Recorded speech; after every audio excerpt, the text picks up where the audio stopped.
This one, the bigger one here, has a tendency to leak a little bit.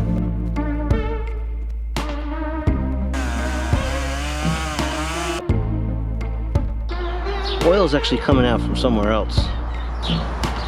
Oil everywhere. Well, that's not leaking from the part I thought it was leaking from. You got oil, I see it. See it. It's red hot, dry as a bone. All the oil is here, so it's got to come apart. You can't even use the saw.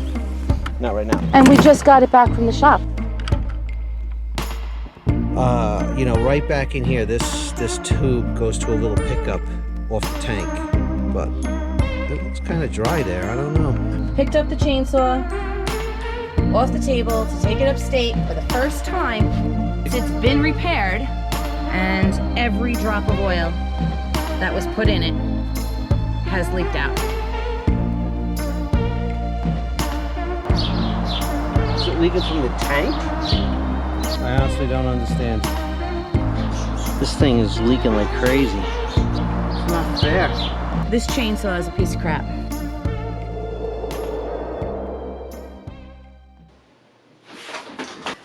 Rich here, welcome back to the channel.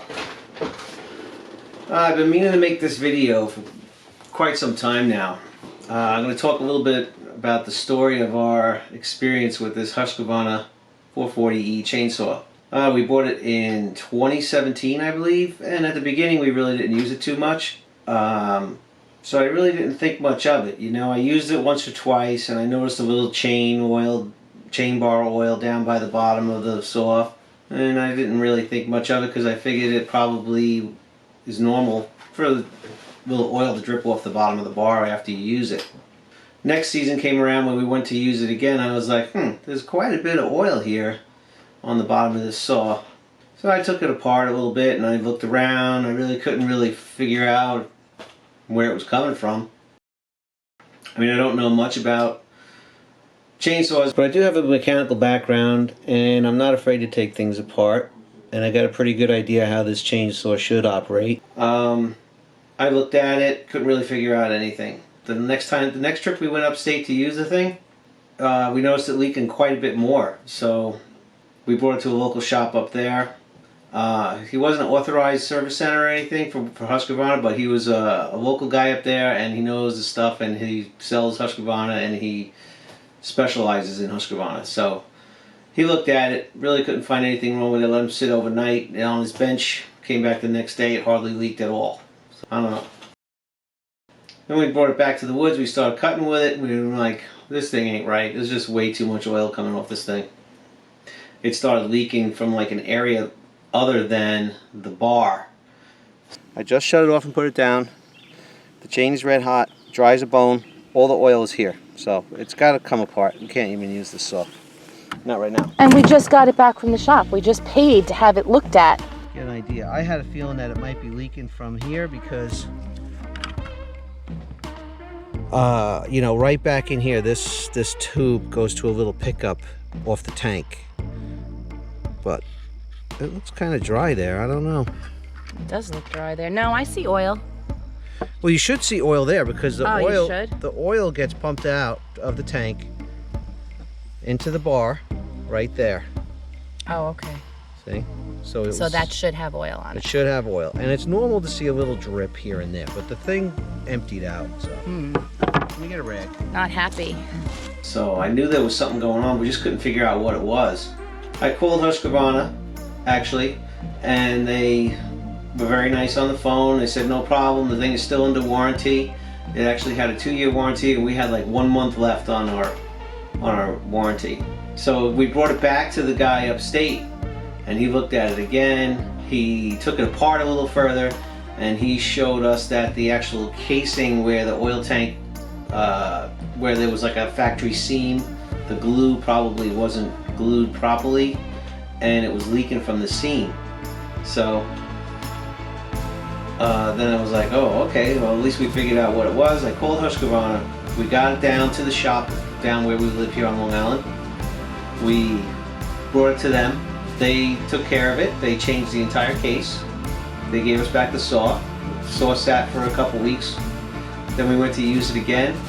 I picked it up off the bench and I noticed there was oil everywhere. So then I was like, all right, now I'm gonna take it apart.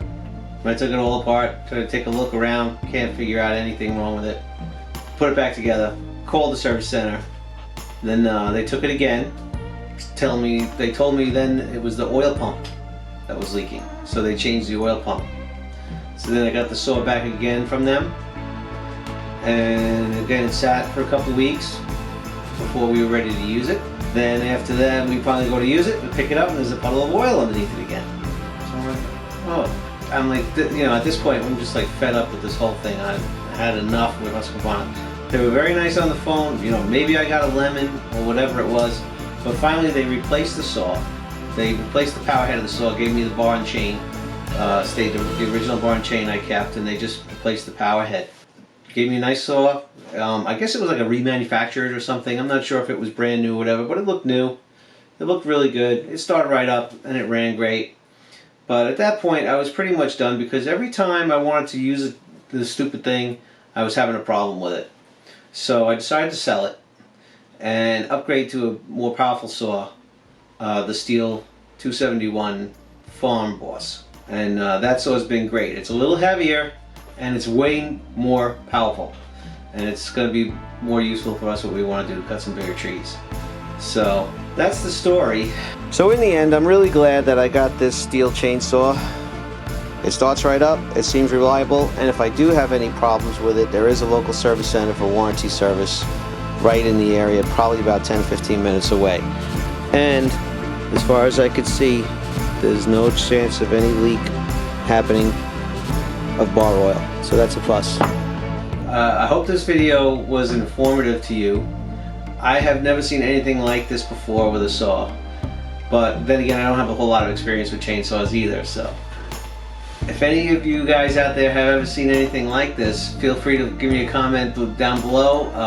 Just want to let you know that Husqvarna did do the right thing, and we love the little electric saw that we have because that one has bailed us out every time this one didn't work. Battery lasts about how long? All morning. How long was that? All morning? Couple hours? Couple hours.